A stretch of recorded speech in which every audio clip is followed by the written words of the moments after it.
Okay, hello viewers. In today's tutorial, I'm going to show you a step-by-step process how to solve linear equation. Before we proceed, what is linear equation? A linear equation is an equation where the highest power of the variable is 1.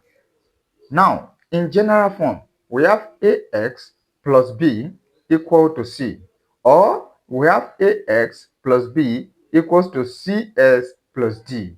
That is the general form of linear equation. And we have some basic principles that guide linear equation. To solve a linear equation, you will first of all get the variable alone on one side.